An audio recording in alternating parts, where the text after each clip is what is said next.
Hi, this is Randy Randall of No Age and host of the podcast Hyphenate with Randy Randall. I want to welcome our newest sponsor of the show, DistroKid. DistroKid helps musicians get their music on all the major streaming platforms, and artists keep 100% of their royalties. Hyphenate listeners get 30% off at distrokid.com/VIP/hyphenate. Again, that's distrokid.com/VIP/HYPHENATE. Go get your music streaming everywhere now. With the publishing world, I mean, the type of publishing world I belong to, again, independent, small, there's nothing mainstream. I'm not, it's very, and intending to keep it that way too. That was never my plan to become this big, successful, big press, because some people start that way as independent and then they managed to turn that in a big business. That was never my plan. I always intended to keep it in a very low-key, we're two right now, working full-time in the press, but keep it small.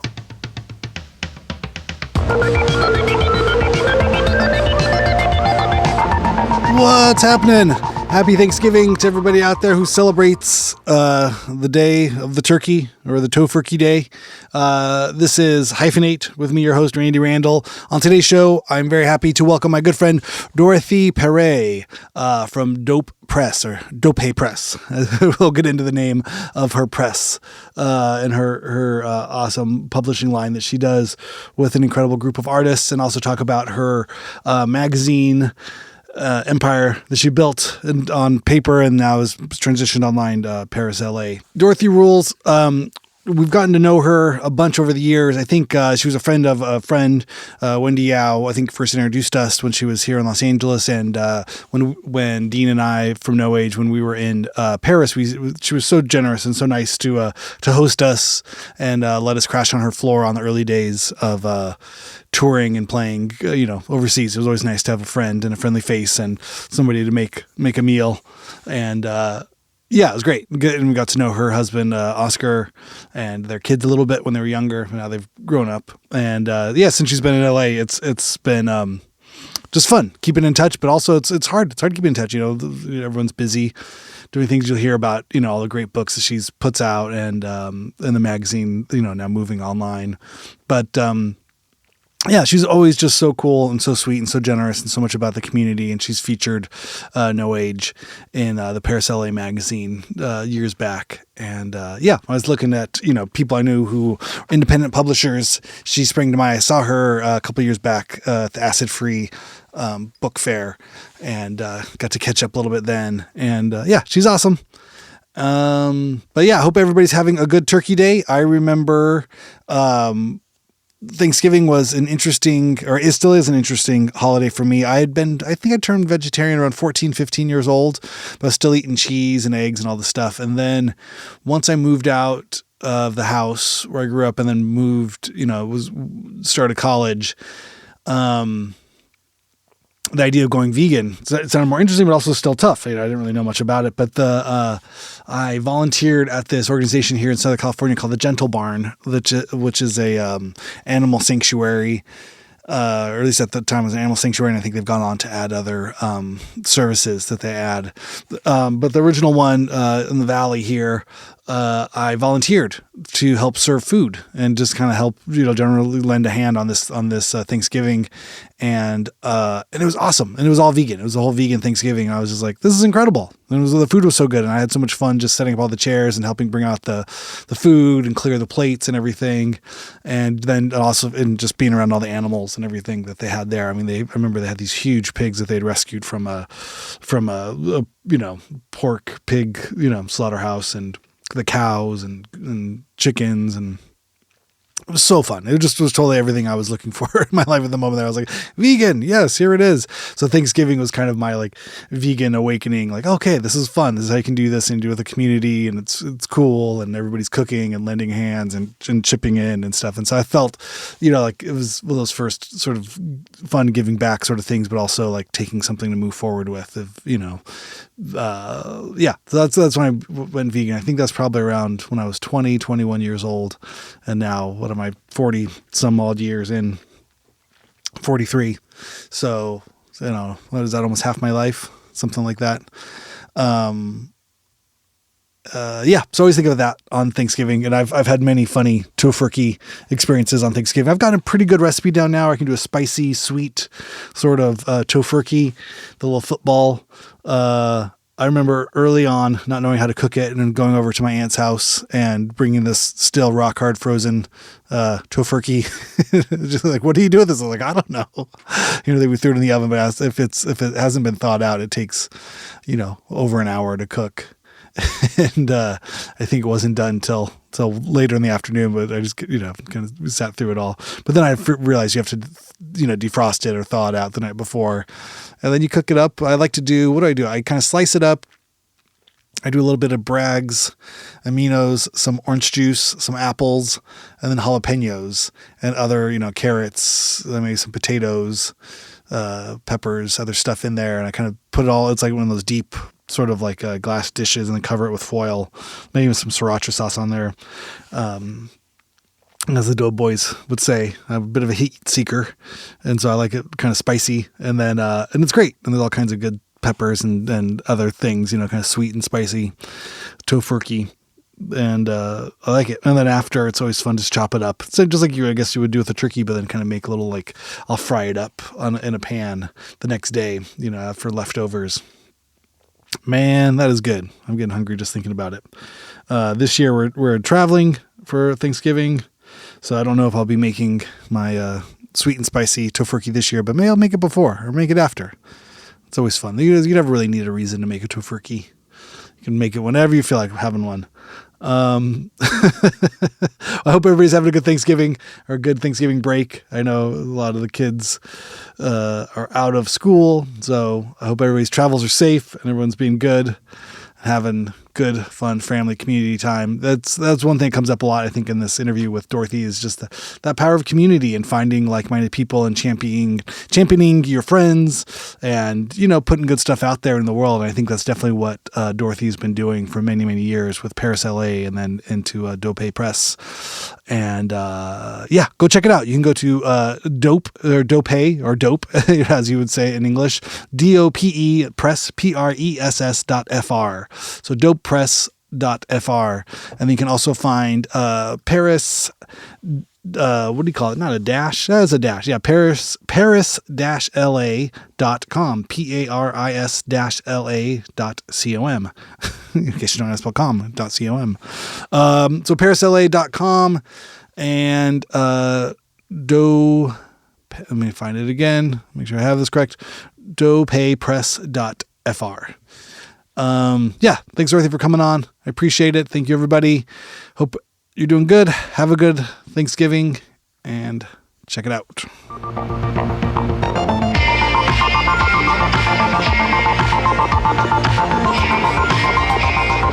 Dorothee, thank you so much for joining me on Hyphenate. How are you doing today?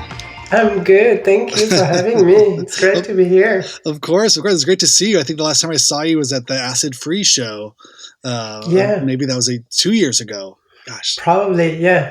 They had a session recently. I don't know if you went. I wasn't there. Oscar was running the table for me at Marta on Hyperion or Glendale. Oh, yeah. In Silver Lake. Yeah, a smaller gathering. I think it was. Yeah, I think it was nice.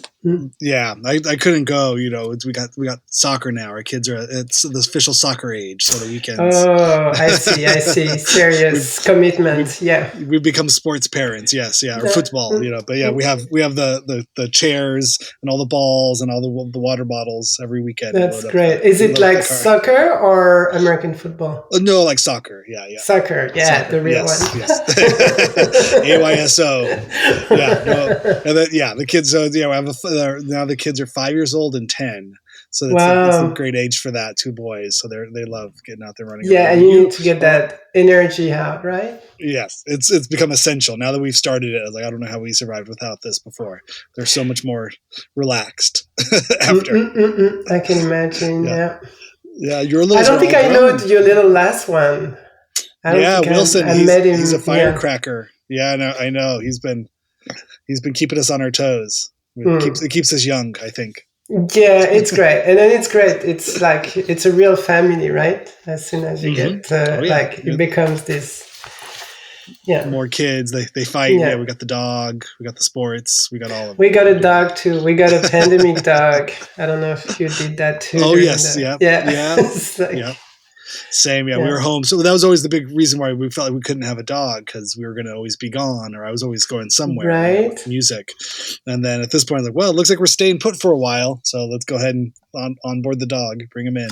Exactly. It's been fun. And it's great, right? Yeah, me too. Yeah, I mean, for us too, it's been like a great addition to the family. Yeah, super fun. So yeah, I mean, tell me a little bit about where you got started, how you got into all this. I mean, I want to talk about. Do you pronounce it Dope Press or Dope? Dope. Well, I started it by saying Dope Press because my name is Dorothee Perret. Mm-hmm. And it's the two. In French, you say Dorothee Perret, and so it was it was the contraction of the two first syllable of my first and last name, which become dope. And so there's that play, Okay, I own this one. So at the beginning I was like, no, it's dope. And then at some point, moving in the US, I was like, yeah, that's dope. It's fine. I run with dope. Your street cred is there. You're legit. Mm-hmm. You can do it. And so, it started in like 2008 from Paris. Looking at LA actually, and I started it with the magazine. I don't know if you remember Paris LA. Of course, So I started it with the magazine, and with the magazine I built the press, small press, Dope, and 2008. And so magazine, and then next to the magazine, also starting to make books with artists. That was the two components of the press. Still is to these days, except that I don't print the magazine anymore. We just keep it online. We stop producing print issue, which is so much work, so much expenses for really little, return on the money you put into it. So, and time. I mean, that was kind of the end of the magazine era there. 2008 was probably the last few years. Right? Yeah. Well, the magazine ran until, I guess till, I stopped it right at the moment of the pandemic. The last issue was, I started it before the pandemic, work on it through the pandemic, and then released it right after. And that was the last print issue. And then, it's online. But it's funny, when you told me you were doing a podcast, I'm like, that's the clever things to do. It's like, if I had to start a magazine project today, I would probably run a podcast. That's the smart way to do it. Yeah, I found my time being filled with podcasts definitely through the pandemic. I was a fan of a handful before. I think just having little ones and doing all the dad stuff around the house. Oh, did we freeze? Oh, there. Yeah. So I had a handful of podcasts, and then the pandemic, I went crazy with them. I was listening to 10 different podcasts a week. And so I felt like anything, like, oh yeah, why don't I do this too? This would be fun. I wanted to add my voice to this. It's a kind of parasocial relationship. There's all these people I follow that I feel like they're my best friends. They talk to me all the time. And I'm like, oh, wait a second. I want to be able to kind of share my world a little bit. And I figured when I started it, I felt like, if I can go for 4 years, that's a decent collection of interviews, and it's a curated sort of conversation that I've had over this period of time. And whether or not it ever becomes a big success or a moneymaker, it's a labor of love, and it's fun. And I have documented conversations with friends I wouldn't otherwise have had, or if I myself, especially pandemic, I would go to coffee with friends and we'd catch up and talk. And I'm like, this should be the podcast. This is the podcast. What are we doing? I think it's smart. Yeah, it's very smart way to also keep, the community together, and that sort of gathering of the community and exchanging ideas. And used to be we have the salon back in the time, and that's how I Show me felt with the shows. magazine. It's like, oh, you bring together a group of people having those conversations, because the magazine was very much based on interview format too, And yeah, I think the podcast is a really great way to extend that format of interview, conversation, exchange, community gathering. And like you say, it's a labor of love. This is how I felt with the magazine too. It's a labor of love, making no money. The thing with the print is that it costs money, so much money. At least with, I guess, the podcast format, it's like what we do now online. We have, the online presence. It costs maybe a little subscription there, but nothing compared to the amount print. It's like printing a vinyl or releasing your music streaming, It's like this sort of...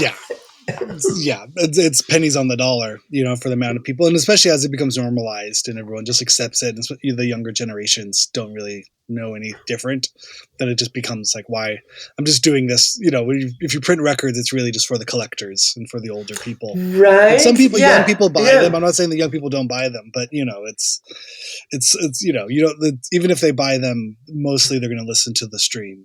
The majority of people. Exactly. And I feel, making books, to go back to the function of Dorothee Press, is making books will be a little bit the parallel of pulling out a vinyl for an artist, So I continue to print, but I print books. This is the one thing I've continued to, spend time crafting, is the book. I left the magazine to the internet online format. The periodical, it has to be up to date anyway, and you want very news exactly and of the moment, where a book kind of feels more like for posterity, it's a long-term document, especially if an artist's work. You want to see a visual artist, you want to see something as well. It's not necessarily conducive to the screen form, or the Instagram comes and goes. You want something that lasts, feels a little bit more permanent. A book, And I feel we're that generation that were pre-internet and in and out. It's like we've gone before the internet, so we still have that fetish about object and materiality that maybe younger generation. I see my kids. I guess you see that also reflecting with your kids. It's all online. Everything goes through online. It's very different ways of consuming information and. Yeah. But I think we've seen it happen already. But the online digital archive, the posterity, the long-term play, is not necessarily solid, to say the least. No. You know what I mean? That you want something like pitchfork.com going down, or MTV News. These servers get deleted or they go down, and there's decades of journalism of things that haven't been necessarily documented or weren't taken as a piece of long-term journalism or history. The other thing also that I found very problematic with the online format, even if it's very practical and we all use it and it's not going anywhere for a long time, is that you can't really rely on the truth with it. It's like walking on moving sand. They change the information. Even me as a publisher, I can go change information, like information I've released and published. A week later, I can go and change it, and nobody's gonna see anything about it. It's like there's no much tracker about, as when you print information on a book. Like you say, to go back to the archiving and recording, it's there, it's last. And then for people who do research and want to have, a marker in time of what was there in time at a certain moment, it's there. With the print, you have it. And you bring up such a good point. The molding, the malleability of it, modularity of online information, especially as a journalist for research or for anybody trying to find information. We the vetting of information is very tenuous. But I think it also goes for better or worse. We think of it first as nefarious purposes, but also you can correct the record, hopefully, or you can have the opportunity to play with that. So I could see the idea, but there's even something about just having these books that are documents of the time and a perspective that allows historians and archivists to look back and see, like, well, at the time this person was painted as the villain when we were, in the guise of our, the lens of hindsight's 2020, we see, oh, actually they had virtuous or righteous ideas, and but that tells you a lot about the culture writ large of that time, how they were written about or villainified, or who was celebrated and who was put down. And there's something to be said for that. That we do need those snapshots. We do need documentation, because it's the perspective, the point of view should not necessarily be changing all the time. We need something exactly, because when it's changing all the time, then that's where you get manipulated, and we feel it. I feel we're in that moment also. We see it right now with our politics, right? It's like, whoa, okay.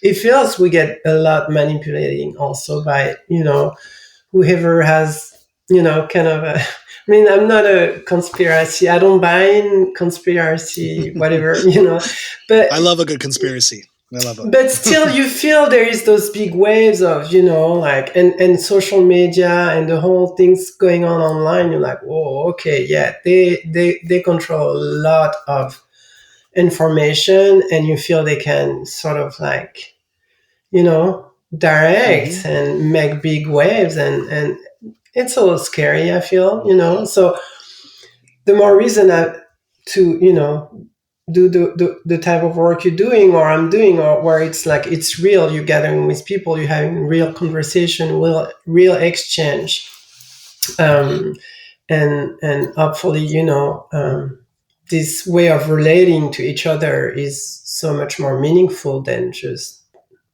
the rabbit hole of, the online. I feel also that with the online format, I've found it a really kind of in term, to go back to materiality and creativity, that's more maybe my creative side. It's very sterile. It's very, it's very cold. It's one way to do. Also, you can't really play around so much in terms of, like website. Even the most creative people, it's very limited, I found, compared to what you can do. I don't know if I'm that old lady from the other century, but I feel it's more limited.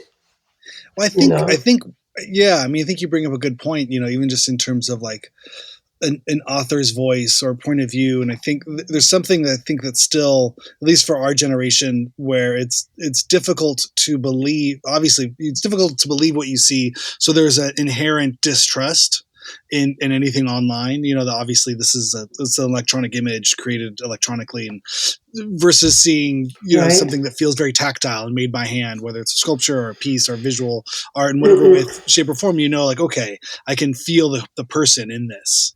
And I don't necessarily, you can feel that hands touched at paintbrushes, there's strokes, there's fingerprints, there's imperfections that make it feel real in ways that just, the best Hollywood blockbuster or the best Photoshop or there's lots of people who work in digital art that have an interesting point of view. However, it's just different. It's just a very different feeling. And then the same goes with holding a book, reading it in a book that you can put in your backpack, you take with you, you put on your bookshelf. You live with this object now in your life, in your space, when you own a book and you're interacting with it, and then you can go back and pull it back out. You have a library of resources versus I saw it somewhere. Can you resend me the link? I didn't get it. I deleted it. I know. That's the thing is, I think it's the way also our memory print, our brain doesn't print the same way what you see on the screen. Then I guess, if you hold, like you say, a book in your hands and read an article, it's very different. Although I have to say, I love to read. I read a lot, and I never thought I would, but now I'm like doing a lot of audiobook because being in LA, you are in your car, you spend, Yeah. I guess it's like what you were saying about listening to a lot of podcasts, and it's a format that's quite good to gain information too. Yeah. So Yeah. yeah, This I think. Audible thing feels like always felt like a racket though, some kind of like Ponzi scheme or pyramid scheme. I tried Audible for a while. I'm like, oh wait, you're just why am I buying new books? I had all these credits and I wasn't using them. I didn't understand. Like, oh Right. wait, I'm paying so Yeah. much. Like, okay, there has to be a better Yeah. way to interact with the audio. The audiobook form I thought was great. I enjoyed it, but once I understood the pricing scheme, I was like, oh, okay, this is a scam. Yeah. Yeah. Right. Yeah. But Mm. but it's yeah. I mean, my first I had lots of reactions, regarding the post-election sort of depression and rage, and it's a form of grief Yeah. in a lot of It's ways. form of grief. But Yeah. I think we're all going through that, in a very, yeah, yeah, it's lots of yeah. cycles and loops that I found myself going through. But in terms of what my response on the podcast form is, I had this feeling. I was like, oh, I would like to, at least talk to friends who are in the publishing world, because I felt like, if anything, my biggest fear as this whatever future is happening, is being created, is the books. We talked about banning of books and the Mm-hmm. books here, and that was a Mm-hmm. big part of Mm-hmm. obviously other fascist regimes, is information, who controls that information in the books. And so highlighting, at least in a format that's still relative to my podcast, highlighting creatives and friends that do independent press. It just felt like, okay, this is a good place to start. Maybe we need more of this. Maybe we need to support these things. We're coming up on holiday season. If anybody listening out there wants to support small independent DIY presses, this is a good time to sort of look at that. At least just put the spotlight here as a first thought. I know there's a lot I think it's of a work that needs to be done. But yeah, I think it's a great way. I mean, it's a great start. It's like it's a great way to start somewhere. It's looking at independent voice for sure. I think independent, all independent form of news format, publishing, either it's information or artistic, or whatever field it is. I think look for the independence for sure. They're the one who actually are not buying into that's those big corporations that we've seen. All of them, they've been supporting of that regime because whatever, it's greed interest. And I think if you look at all the independent, we're not in there obviously for money. This is not the point. The point is, for sure, it's supporting. I mean, I know I talk for myself. It's supporting artists, the work of artists. I really do trust and enjoy and appreciate the work for what it is. Whether it's sculpture, visual art. When I was doing the magazine, a bit more like with the print, I was looking more around thematic of, it was also way I was working was really a research based, like questioning myself around the theme, and then asking community of artists, thinker, curator, writers, all the people, musician. I think I had Hedge in the magazine. All actors in the creative field, to come with not necessarily answers, but sharing experience, sharing um, um, the work and the experience of doing the work and what it means as an independent. So I think, independent voice are extremely important right now and need to be really defended. And it's reassuring to see that there is, there are a lot, like we're talking about acid free. When you look, I'm talking about, again, things I know, like publishing world.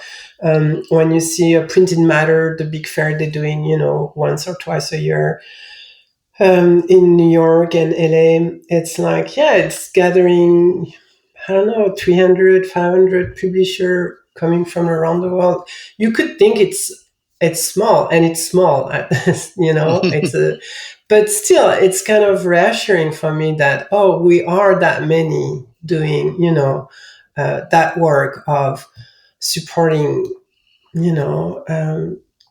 artist voice that the mainstream can't care less about, because it's not bringing back numbers, and those voices are extremely important, for sure. For me, it's the healthy way of having a, what we call a democracy. I still believe in the democratic model. I know it's not perfect.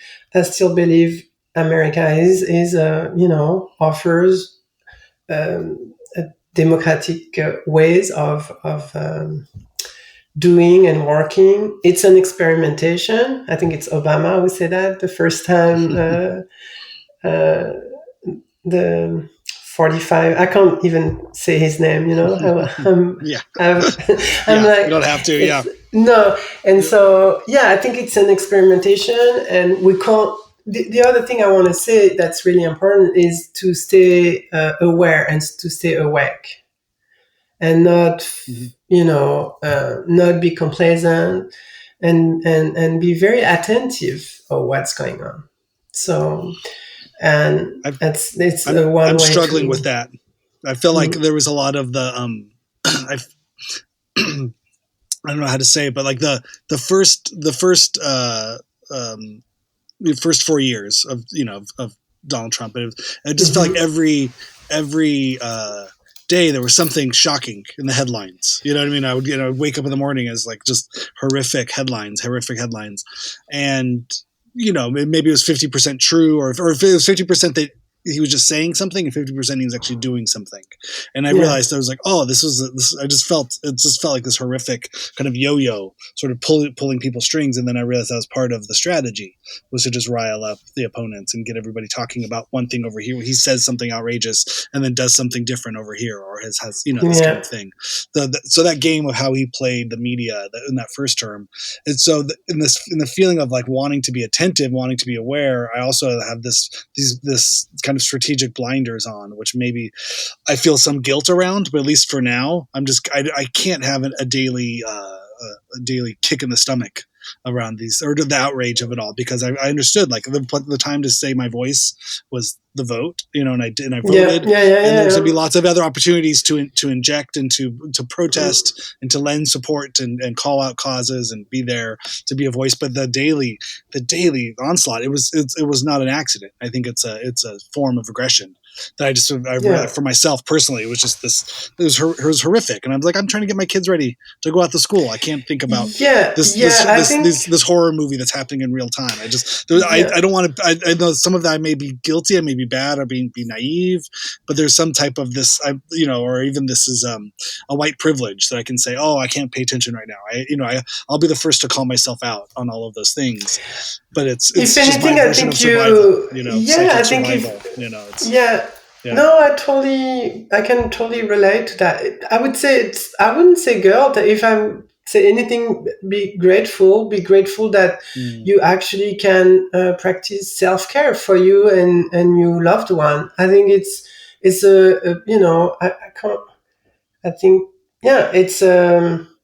it's really important right now that we actually practice self-care. And if we can, the best way we can. I know it's not always easy, but we're living in very complicated time, and very worrisome time, and also you're raising kids, you're raising a family.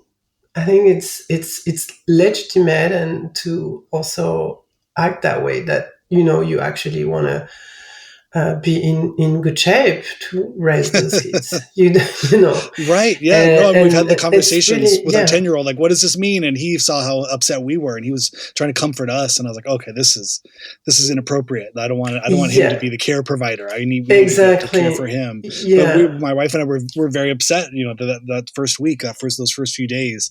And once I saw the toll it was taking on him, I was like, okay, we have to not insulate him, but just have an appropriate, mature response response to this. I think I was Yeah, understanding. well, I think you say it. I'm It's emotional. being, Like, what does this mean? It's hard to be the I mature know. parent. Yeah. Well, it's parenting Yeah. act is yeah, there is that component of being responsible for, and caring for little one until they become, autonomous enough to actually. But if anything, I think it's, even at 10 years old, I think it's, you can engage, you can, I'm sure he understand very well what's going on. um, my kids, they're a little older, but they cried. Mm. They remember when they were much younger, when he was there the first time. And now I have a 17 years old one who's high school, like senior year, going to Wow. college Yeah. next year. And she realized that her 4 years of undergrad college study is going to be under him. And, it's like you Yeah. whole, and those are important formative years for kids that age, Mm-hmm. and so it's a whole generation of kids who are just going to go to college and have that powerful administration running the country. But at the same time, I'm like, well, that might be also that generation of kids who are already going to be in charge in a few years and makes real change. Yeah. If anything, is I've learned to, maybe it's getting older. You are talking about maturity. I feel, the more I get older, I get a little wiser, a little less agitated. I'm less agitated this second time. The first time I was, oh my God, totally. I was like, this is tragic. This is the end of the world. And now I'm seeing people who are like, you are talking about white privilege, or in way less privileged than we are, who are really going to be affected by his policies, and are, um, going through this with so much, um,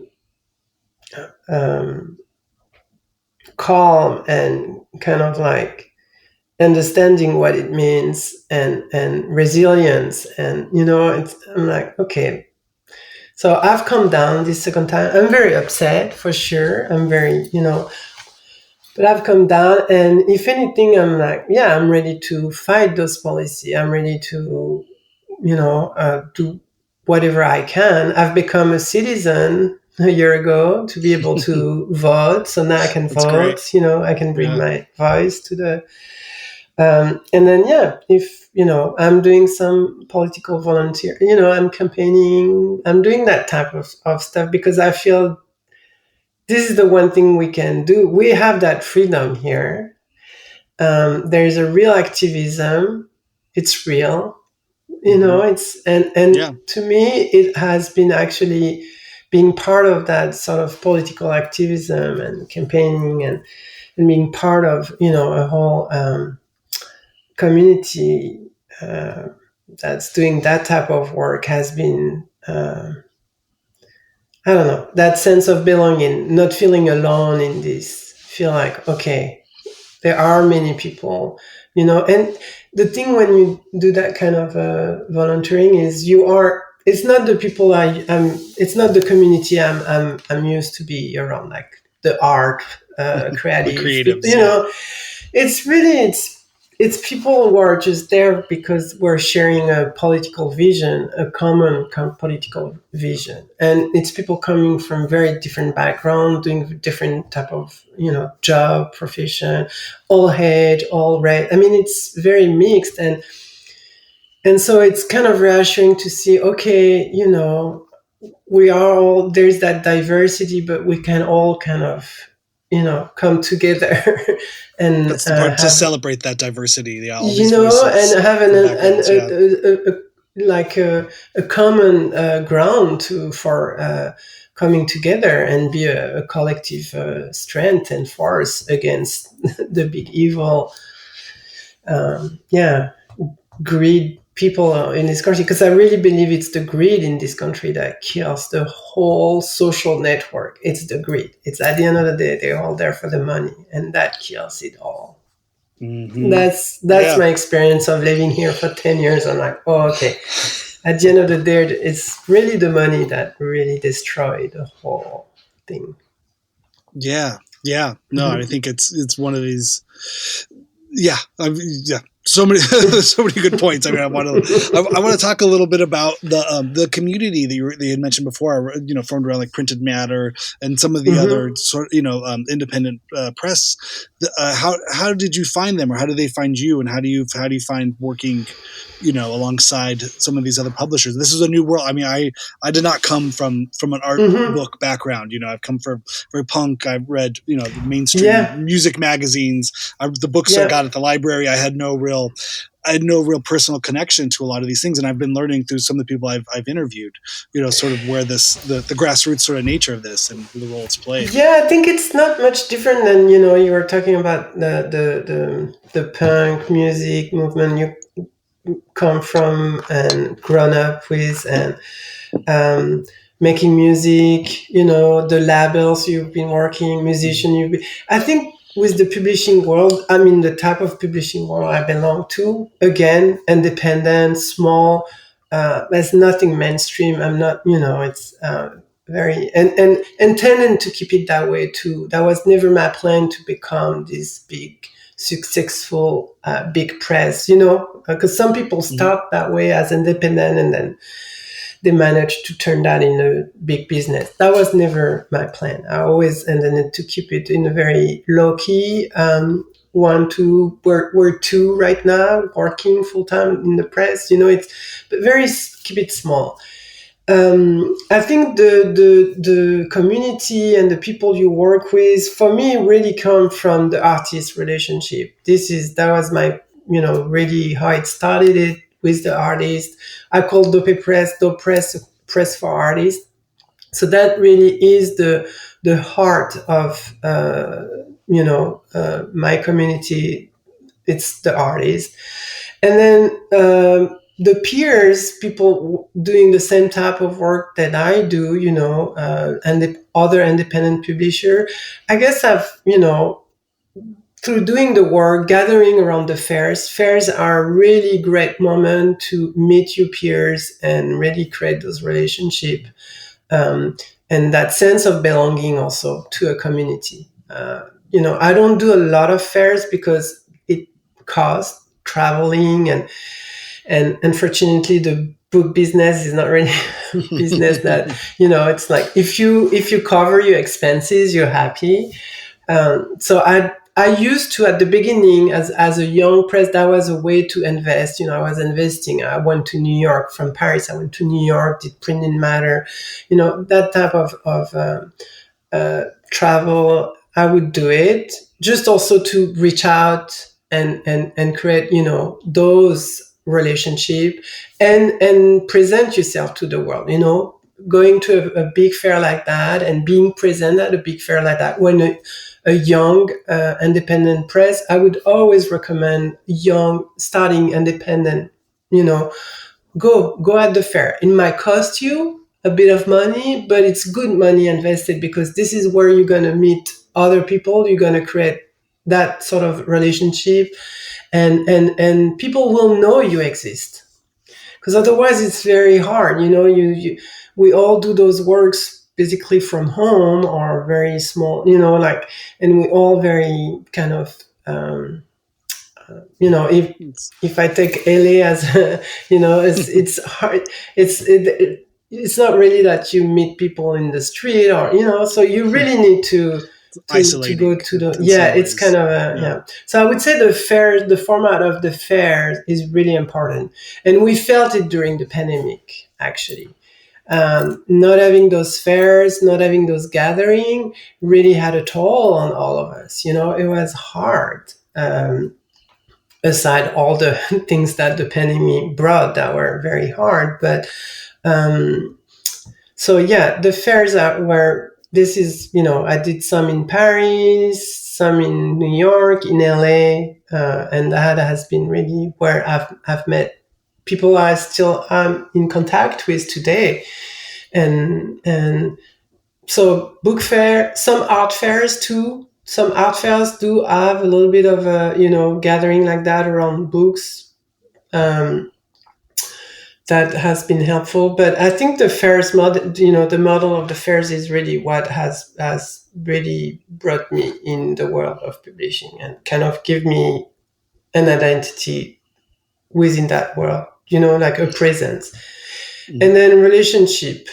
I will never say enough how much Wendy Yao and Ooga Booga has been so important to me, on a friendship relationship for sure, but also in terms of, um, uh, bringing that gathering, bringing that, community around. Wendy Ooga Booga was really an important physical space in LA that really and Wendy was one of the first one to carry my books, carry the magazine, and that also was a window that brought a lot of. And sadly now there is less and less star like that. I would say now the distribution the model is really museum star. This is where books ends. I mean, the type of books I make, it's mostly like that in museum star, or again, the online presence, and then people go and shop. And so that's why, again, I go back to the fair, because the fair is really the one way to really connect with your peers and connect with an audience. You're face to face with people who it's so fans, it's a really great moment also to be exposed, but also meet people. It's I feel, again, to kind of speaking to the print age in terms of print magazines, there was the retail age, I think, too. In a lot of ways, that was the age of the retail store, the brick and mortar. And I just feel like at some point, culturally, and especially in this sort of world, everything, like so many things kind of moved to digital. And I just, but there's still no way of you can't play down how important those spaces were. The physical space, whether it's a venue for music, or art gallery or retail and fashion, like scenes happen in real time, in real world. I think there's been a hyper sort of expansion, but also rapid changeover in terms of culture and taste and fashion. I read this great thing where it was, this generation is the chameleon. Every weekend it's a different flavor, a different style, different thing. Where I think our generations were so much about the nuance and the commitment to something, to a point of view. And that was expressed through, the music you listened to, the clothes you wore, the places you went. That was all kind of created a personality. that was a person, and it seems so funny and so obvious to even have to state it in such a way. But now in the world of content and, and these other things, where it's like you can sort of try on, be a tourist in so many different ways. And I think it's very acceptable to a youth culture that was meant to jump around. I don't know. Yeah, I think it's the span of focus too. It's like now people don't focus anymore. It's like giving an hour of your time to something without moving is like, kind of focus. I don't think that happened much anymore. I think people are multitasking,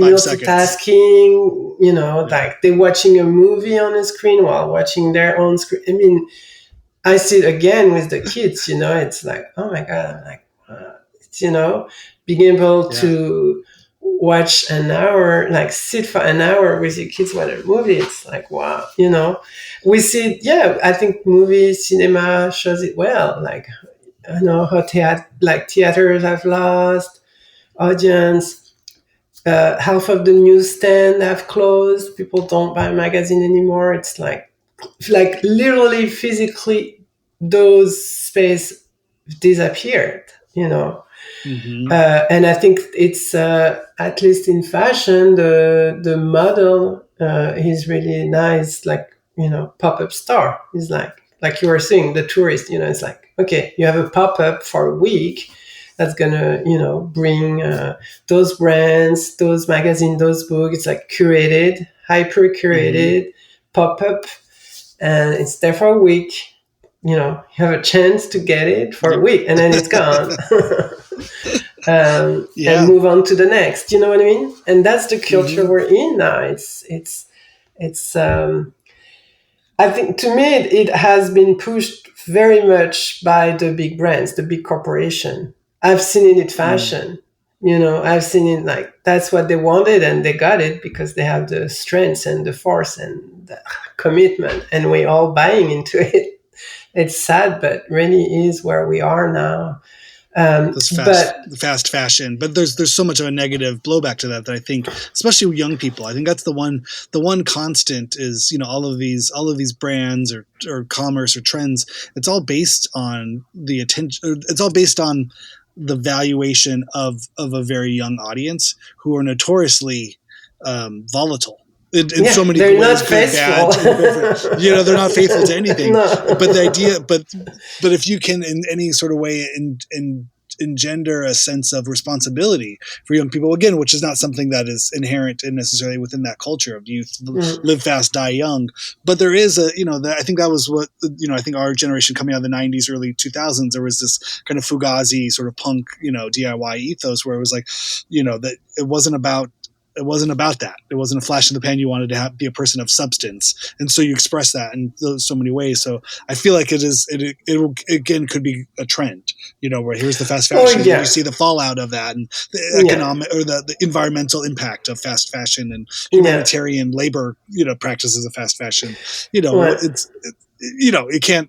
will swing one to the other. And I think having something of longevity. Yeah. Yeah. And again, I think, us as parents raising kids we see it, and I see the hope also of, things not lasting forever like that. And having, of course, it's going to bounce back elsewhere. The thing that I think is quite beautiful is we don't know yet where, it's, sure. There's a lot of things to be worried about right now, but there is also a lot of things to be upful about, because for sure we're, they're going to be some, I don't know how it's going to manifest. A response, one way or another. Yeah. Yeah. I mean, I think about our generations, or the generations before even, but it was, like we were talking about, your college age child, like I was of the age of, the George W. Bush, for his 2 terms. And I think that really radicalized a group of people around my age, for that reason, that they were ready to march against Iraq, and to march, and then that sort of planted the seed for what then the Obama administration would be. So hopefully, I guess in some ways, that there could be that type of radicalization to this next generation that comes up into this thing, and just I think it'll be very obvious to see. I think that's the other thing is this progress towards fascism. People are not subtle about their messaging. The whole point is to wear it as a hat, to brand yourself with this belief system. And it's so like, okay, I can see who you are. You're not hiding in plain. You're not hiding. Your point is to stand out. Yeah. So as things go, we'll know more. Yeah. It'll be easier. Wow. Well, thank you so much for coming. I really appreciate your time and sitting down with me. I mean, No, it's been great pleasure. Yeah. And may I have a question? I just want to know where you are with the music and No Edge and sure, because it's been a while. Dean and I did a record. Yeah, we did our 3rd record for Drag City. We in 2022, so now 2 years ago, and then we toured for that for about a year. Nice. And then it was tough. And coming out, we had another record that came out in the pandemic. Our second for Drag City came out right in 2020, and that was the one we thought we were going to tour on for a long time. Yeah. We thought, though, can't wait to go. We had dates booked, and obviously that all shut down. So while that was happening, we made another record that was kind of the introspective studio record, and then got to tour on that one. So it was kind of flipped around. So we had 2 records of material to play and go with. But it was tough. I think we battled, the people staying home. I think as much as they said the world was open, it was, people were, still things were the audiences didn't bounce back for us as quickly, and I think we also battled the age of our audience. That we of course, our age is like us. We All have kids and babysitters. Yeah. It's hard to get people, as they get older to come out on a Tuesday night, in Denver, when it's snowing. But people did, and we're very grateful for everyone that came out for that tour. But I think it was tough for us, especially now, with our kids and our partners at home and our wives. Yeah. And like, I have to go. There's 5 people in Albuquerque that need to see me. Sorry, so can you take care of the kids for 2 weeks while it was a hard one to sort of, I think, justify that commitment of time that it takes to tour and do those things. So Dean and I both felt that, and so we've kind of have done smaller projects. Dean still has PPM, and he just released a solo record that I think he's on tour with right now in Europe. Doing just a handful of dates, and then I've done 2 solo records in this time, and they've been really, really great to do, and I've supported those with shows and art events and installations. I did a lot of video work around those 2 solo records.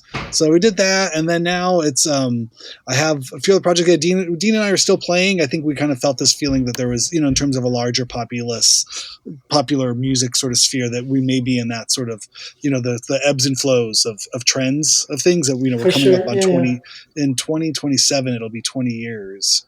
That'll be the 20-year anniversary of our first record. So we thought, okay, let's maybe we'll slow down on new music. We'll have an opportunity, I think, to highlight, where we came from, where we started, in this 20 years sort of cycle. But I think we'll still write new music. We'll still make new music. But I think there was just a moment of like, especially having kids under 10. Of course, it's just they need you. They need you every day. As much as you want to say they're fine.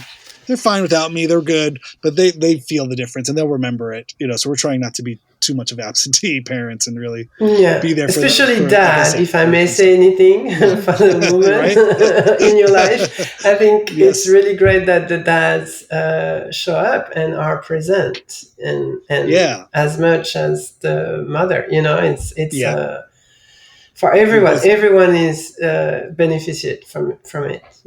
Yeah. So we're trying to take that seriously, and that unfortunately means we're not living out of backpacks and flying on airplanes as much, because I think our attention and our energy just isn't there. We're keeping the energy at home, and so. But I know we'll do more. I know we'll do more stuff. I've been doing the podcast and having a lot of fun there, and I have a few other bands. I had an ensemble I did for a year, I still play solo. I have this ambient music project, where I can. Yeah. I got to go. Well, music is your life, right? For a week. Yeah, I feel like I'm always playing when I'm here. Yeah. I've started a. It's been now a little over a year. There's a great art organization close to me here in Sunland called Tierra del Sol. And they work with the artists who have developmental disabilities or handicaps. I know. It's a great studio. Yeah. And they're 5 minutes from where we live here up in the hills. And so I've been volunteering there once a month and doing a music workshop. And it's mostly I play for about a half hour of my own music. So it's great. I have I have a monthly standing gig where I get to go. It's wonderful. Yeah. I have a monthly set. That you share, we're talking about community. It's like, it's great. Yeah. And the kids, they're into music? My kids, are they into, every once in a while. We beginning of the pandemic, we moved out of our studio space downtown. We had somebody broke in, and we were okay, but the whole studio, we had that. I don't know if you ever went down there. We had that downtown studio for about 10 years. I don't think so. No, yeah. It was near Staples Center and the Terra. Anyway, we right coincidentally at the beginning of the pandemic, it wasn't secure anymore. It got broken into, and there was bad people there, so we had to move out. And so then I converted the garage at the house here to a studio. So we started practicing and writing and working, so I've had a lot of fun doing that. I've been just building out the studio, and I got to produce a young band from Chicago called Lifeguard this last year. They have a record that's going to come out next year. So I've been kind of doing that, and also working with other friends, and Jennifer Clavin, who was in Bleached and Mika Miko. She has a solo project called Dear Francis, and I've been doing production and producing and helping record nice and release her music. So it's that kind of stuff where I can, I'm doing what I can. So a few friends have come over. I'm not trying to run it like a professional recording studio, but I have the equipment, I have the microphones. But still, I can help friends work. I can do professional work for unprofessional friends, some professional friends, but it's fun. I like working like this, but at the end of the day, it's still our home. You have to go walk through the kids' room to go to the bathroom. So I don't want to just have strangers come to the house. Keep it low key. Yeah, kind of friends. My dog will still lick you on the face. Yeah, if you need kisses from a dog, then you're fine. But I don't know. But it's interesting. Good. I can't. I never would have predicted this sort of life journey or creative journey, but I definitely feel happy to be able to do this. It's really one of those things of just like you said, it's part of the community. As we get older and the roles change, my role is more dad than exactly. Than it's how I feel, But I feel but it's also feeling grateful for it,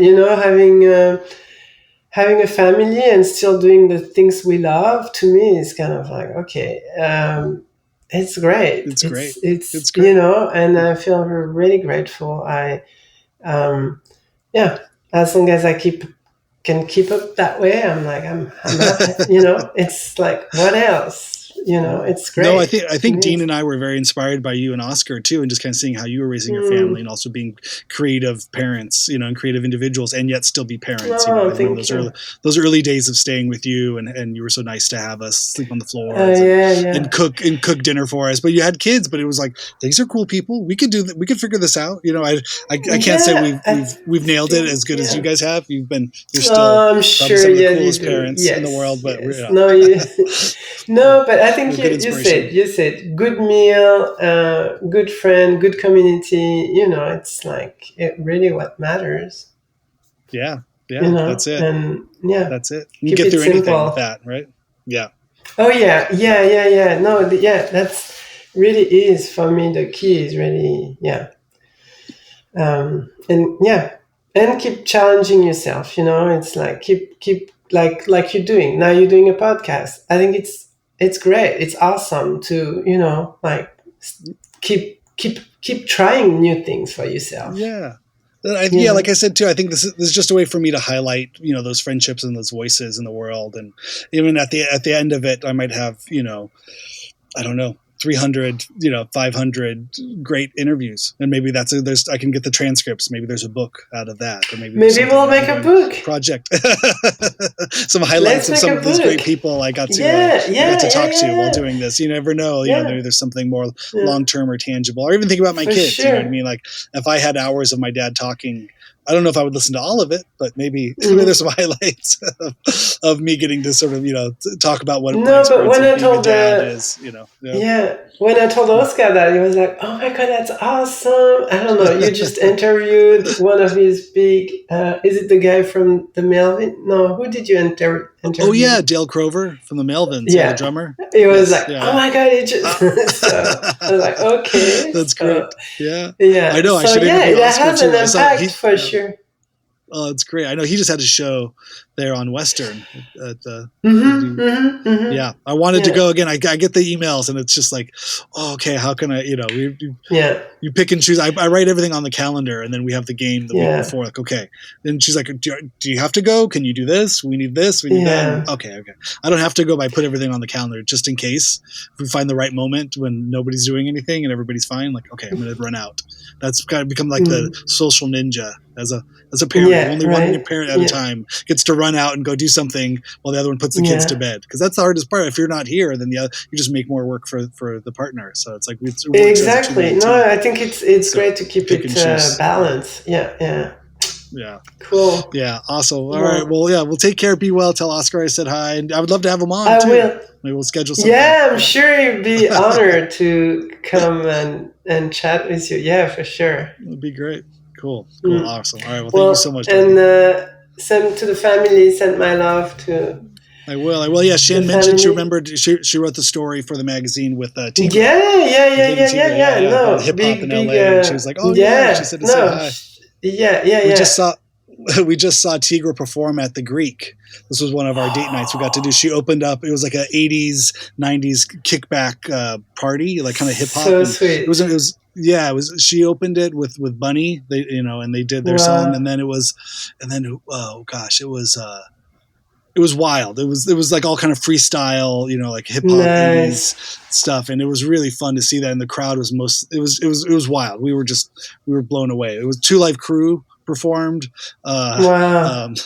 It was a whole wild scene. Like not often we'd go to concerts like this, but it that's was cool. Fun You do do that. those date nights. Yeah. You got to get out when you can. Right. Yeah. Awesome. Well, send my love, yes, Thank Shannon, you. and then let's see each other soon.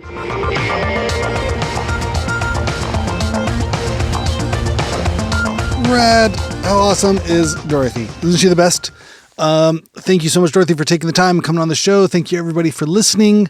And remember, go to dopepress.fr. I'll say that again. dopepress.fr. You can also go to paris-la.com to find out more about the magazines and the books and support rad independent arts and publishing, right? Because why not? This is a good time to do it. Buy yourself a gift, buy a friend a gift. You have a friend out there who needs a rad art book. Go to dopepress.fr and you can buy it directly from Dorothee there. I hope you're doing good. Don't eat too much or eat too much. I don't care. Do whatever you want to do. I don't know. Take a nap, watch something on TV, have fun, have a good time with your family and or your friends or both. Take a long walk if your family's getting too much to you. You can always say bye. You don't have to. You haven't run into no obligation. You can always just leave. You're a grown person. Who cares? Just go, have fun, take the good parts, leave all the rest of it, and be safe. I will see you on Monday. Adios.